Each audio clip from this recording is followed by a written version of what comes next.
Hey, cats and kittens. Okay, this time out, I want to expand on a thread from my Spotify video, Why Spotify Must Die, from a few weeks ago. And that is that we are suckers. Musicians are suckers, and they know we're suckers. We never should have let Spotify happen without getting fair and even equal compensation up front as a promotional device. And that's the key phrase here. A promotional device is how we keep getting sold things out of desperation, because granted, it's competitive out there. But from my experience, if you're really good at what you do, yes, there's a lot of competition. But if you do the right thing, you meet the right people, and you ingratiate yourself in a positive and fruitful, even-tempered manner, you will get ahead eventually. It takes a while. It takes a while. The entertainment business does not happen overnight at all anymore. Sure, you'll hear stories of someone getting pulled off the street. Yeah, it doesn't really happen that way for 98% of the people. So unless you're that special case, I would recommend just doing your work, doing your homework, working hard, doing the right things, and meeting people the right way, not pissing people off for no reason. Keep your opinions and your attitudes to yourself, which I wasn't always good at in the early days, and I got away with it. You can't get away with that anymore. And just bear fruit, Keep planting, keep fertilizing, and doing the right thing. It doesn't mean you're gonna make it. There are no guarantees, but don't be a sucker. And what I mean by that is, so my buddy Miko Biffle, I think Miko subscribes to this channel, so he might see this. Miko posted on my Facebook thread about Spotify a few weeks ago that we're suckers. And I know exactly what he means. We were suckers to let Spotify happen and get sucked in to using it and embracing it. I mean, I see people, look how many Spotify plays I got this year. Who cares? How much did you make? $50? $100 maybe? Whereas people could have been buying those, or even if they weren't buying those tracks, they could have been buying into you as an artist. You can develop a relationship with them, and I don't think that relationship comes through Spotify. But further, a couple of weeks ago, I was supposed to have a lunch meeting with a guitar brand manager, and he had to cancel for some reason. And I'm pretty organized, so I schedule my day pretty well ahead, and that's how I am successful at music. I got my shit together. But everybody doesn't have to do that. Everybody works at their own level and their own pace. But I had a couple hours free. So I had gotten this email from Bandzoogle, which hosts my website, which you will find below. And they said, hey, we've got this super duper guy who's gotten like 50 or some odd placements, and he's written a book on how to get sync placements in film and TV, and he's going to do this free seminar. Now, normally I wouldn't even bother with that kind of stuff, because from my experience, I get those placements through relationships. Every song I've ever gotten cut by an artist has been through a relationship, whether it was their producer, manager, or the artist themselves. Usually it's the artist themselves. Placements I've gotten in TV are through the director or the producer or both, or somebody involved with it. But yes, there are ways to do it. There are sync agents, and there are relationships to be built there. So I'm like, oh, okay, cool. I wouldn't mind getting some extra free money since Spotify doesn't pay. And let me look into this, because I had just gotten 2 placements recently. So I'm like, yeah, okay, cool. Let's look into this.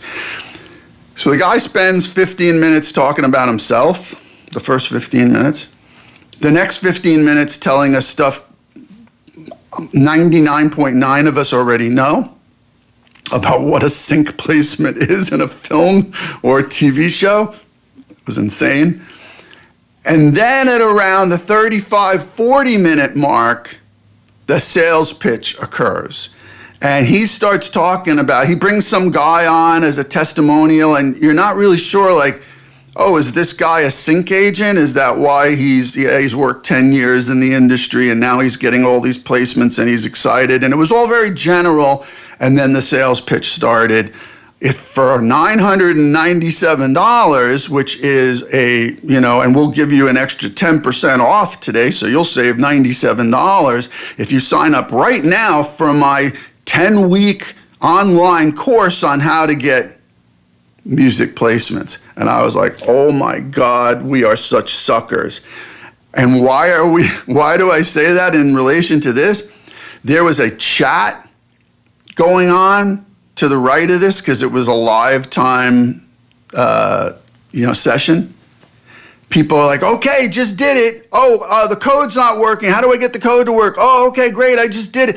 Like hundreds of people paying this guy $900 to take his course on how to get song placements. Meanwhile, at the beginning of this session, he was telling everybody, because people were like furiously typing in the chat, oh, well, what about this and what about that? He's like, don't worry, by the end of this session, you will have all your questions answered.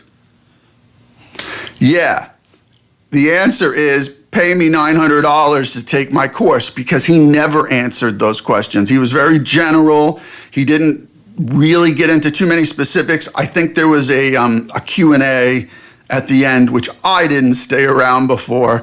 One girl had exactly in mind what I did, and she posted, oh, well, at least this course is cheaper than the last free course we were offered, which is exactly what I was thinking. Oh, yeah, like do this free seminar online, and at the end of it, you'll pay $900 to actually find out what you need to do. So we're suckers. This is just one example of something that happens over and over again in this industry. They're selling you your own dreams. They're selling you your own dreams. People here in Nashville, where the industry has shrunk greatly the last several years, I've seen people I know creating packages for people coming from out of town to, you can work with these great musicians and we'll get you this great studio and we'll make you an album for $15,000 and you'll walk out of here with your whole life packaged up in a beautiful ball and we'll put a bow on it and get the fuck out of here. They're selling you your dreams. That's not to say that $15,000 isn't worth it for that package, but maybe you're not ready for that package yet, but they're gonna sell it to you if you fork over the money. So don't be a sucker. It takes years of cultivation and study and work and refinement and relationships. It's better if you start younger, sure. And in the old days, you had to be at the latest in your mid-20s before you got discovered. With the internet now, I don't know if that's really necessary. I don't. I think one of the things I tell people all the time is find your niche. Find a specific niche that you can cultivate and plow that land and go after that audience specifically. Do not waste your time going after the big home run. Go after your lane. Find your lane and milk it and do the best you can within that specific genre. It may seem narrow, but 1,000 people who firmly and unabashedly believe in you are better than 10,000 or 100,000 or more that will never know who you are.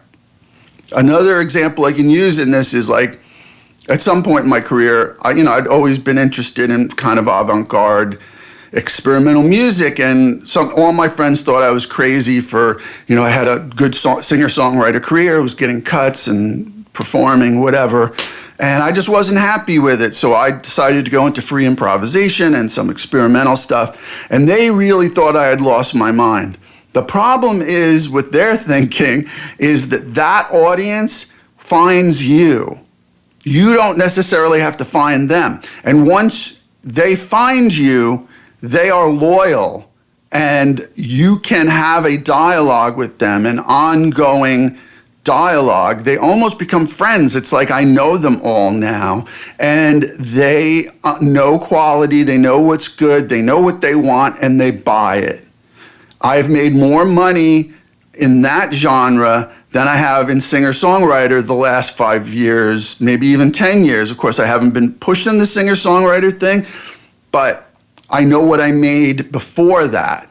And it's proportionately, percentage-wise, way more fruitful to find that category, that niche, that audience, and build a relationship with them. It may seem narrow, but it's not. It's not. You will have loyal people that you can actually call your friends who appreciate you and your music and what you're doing, and it doesn't matter what genre.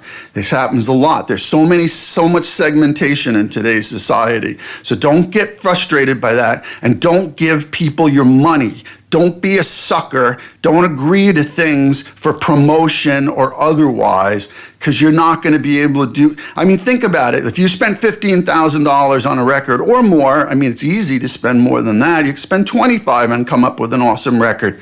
But where's it going? On Bandcamp? On your own website? And how are you going to make that money back? It'd be better to build an audience first and find out how much money should be spent. I mean, it's a business deal, right? You're a business. It's like, I'm not in the music business. Let me just be square about that. I'm in the Ed Pedersen business, right? That's what business you should be in, is your business, not the music business. Is see who responds to your material, where that audience is, and then you can figure out as a rational business person how much money should be spent to deliver that. Because if you spend 15, 20, 25,000 on a record, are there any record labels that are going to take that and then put hundreds of thousands of dollars of promotion and PR and everything else into it to get you out there to make you a star? No, they want the Justin Biebers and whatever of the world that they can really hoist up there. But if you are interested, particularly if you're interested in making art, which is a very serious subject for me, because that's why I got in this, not to make money, to make art. And I think I've been successful as far as that. Then find where you're going first. Before you spend money, before you sign up for things, before you get suckered. Don't be a sucker. Just be an awesome musician. All right? Any questions? Put them below. See you next time.